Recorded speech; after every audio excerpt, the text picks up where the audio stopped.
would say the poor. Poor. Because they have more reason to. Okay. And they have less to lose. Poor.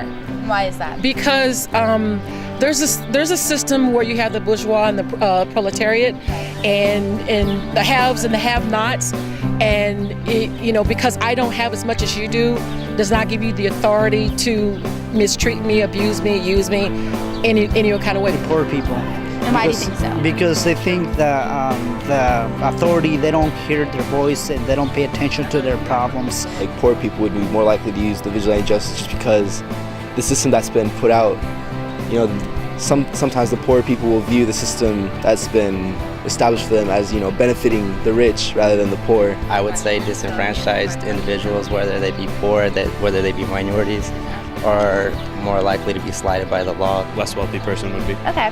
Rich people would have the resources in order to do it more successfully, but poor people might have more motive. People who feel like their needs aren't represented by the system would be more likely to perform acts of vigilante justice. I would say probably poor. Okay.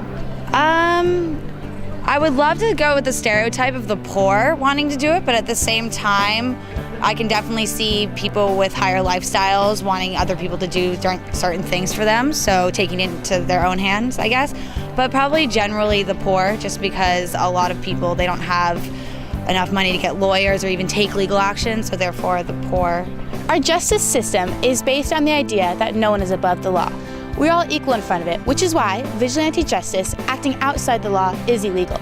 Much of our media reports vigilante justice as solely an act of revenge, but most of our answers suggest that acting outside the law is an act of justice more than an act of revenge.